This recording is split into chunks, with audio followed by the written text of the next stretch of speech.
नमस्कार दोस्तों, मैं आपका दोस्त जगमोहन जोगी। दोस्तों, आप मोहन एजुकेशन ग्रुप के साथ पढ़ रहे हो।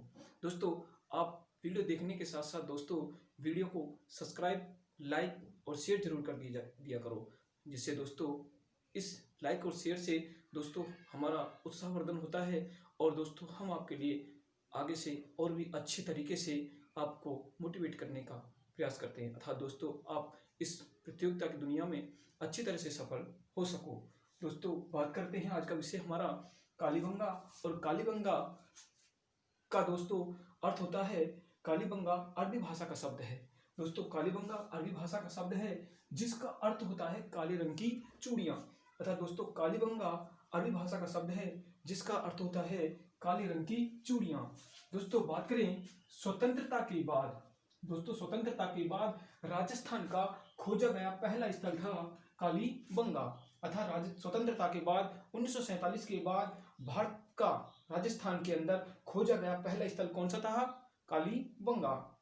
दोस्तों, भारत के पक्ष में बात करें तो स्वतंत्रता के बाद भारत का खोजा गया पहला स्थल था दोस्तों रोपण, लेकिन स्वतंत्रता के बाद भारत का दूसरा खोजा गया स्थल था दोस्तों कालीबंगा। दोस्तों, इसी के संबंध में एक विद्वान थे स्टुअर्ट पिंगट। अर्थात स्टुअर्ट पिंगट दोस्तों कई बार पेपर में एग्जाम में पूछ लिया जाता है कि सिंधु सभ्यता की तीसरी राजधानी कालीबंगा को किसने बताया है, तो दोस्तों है स्टुअर्ट पिंगट। अर्थात स्टुअर्ट पिंगट महोदय ने ही सिंधु सभ्यता की तीसरी राजधानी बताया था किसको? कालीबंगा को। दोस्तों, बात करें स्थिति की तो दोस्तों इसकी स्थिति राजस्थान के हनुमानगढ़ जिला पीलीबंगा तहसील में स्थित है। दोस्तों, इसकी नदी की बात करें तो दोस्तों घग्गर नदी के किनारे, अर्थात घग्गर नदी का ही प्राचीन नाम सरस्वती नदी था। दोस्तों, खोज की बात करें तो इसकी खोज दोस्तों 1951-53 में अमलानंद घोष के द्वारा की गई। अर्थात इसकी खोज 1951-53 में अमलानंद घोष के द्वारा की गई और इसी के 10 वर्ष बाद दोस्तों इसका उत्खनन 1961 से 63 में बीबी लाल और बी के थापर के द्वारा किया गया। दोस्तों, बात करें नगर नियोजन की, दोस्तों इस सभ्यता से हमें दो टीले प्राप्त होते हैं, अर्थात दो नगरों के साक्ष्य प्राप्त होते हैं। एक था दोस्तों पश्चिमी टीला और एक था दोस्तों पूर्वी टीला। पश्चिमी टीला कैसा था दोस्तों? दुर्गीकृत था, लेकिन इस सभ्यता में दोस्तों नगर टीला भी कैसा था? दुर्गीकृत था। अर्थात ये कुछ ऊंचाई पर बना हुआ था तो इसको नाम दिया गया दुर्ग टीला, और ये कुछ नीचा बना हुआ था तो इसको नाम दिया पूर्व नगर टीला। अर्थात इस टीलो क्या कहा जाता है? नगर टीला।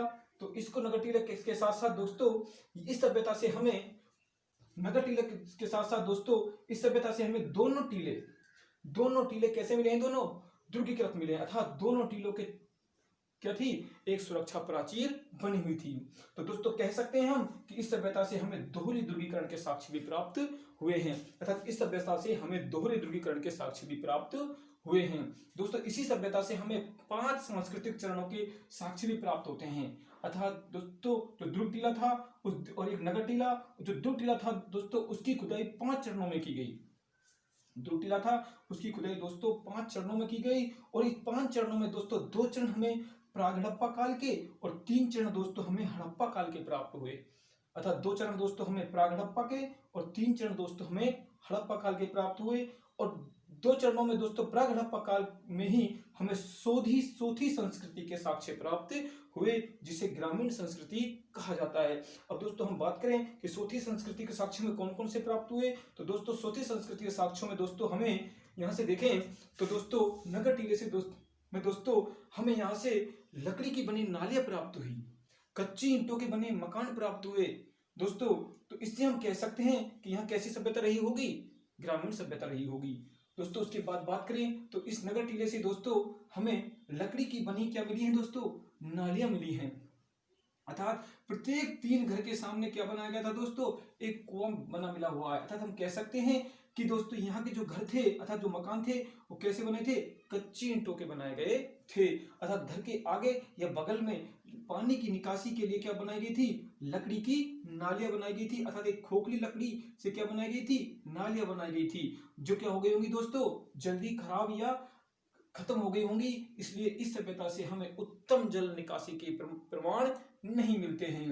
अर्थात दोस्तों कच्ची ईंटों के बने 3 मकानों के आगे एक क्या प्राप्त हुआ दोस्तों, हमें एक कुएं के साक्ष्य प्राप्त हुए हैं। इसलिए दोस्तों इस कालीबंगा को ही सिंधु घाटी सभ्यता की दीनहीन बस्ती कहा जाता है। अर्थात कालीबंगा को ही सिंधु घाटी सभ्यता की क्या कहा जाता है, दीनहीन बस्ती कहा जाता है।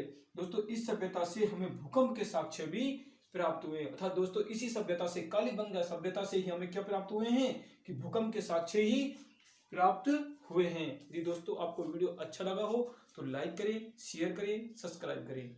धन्यवाद।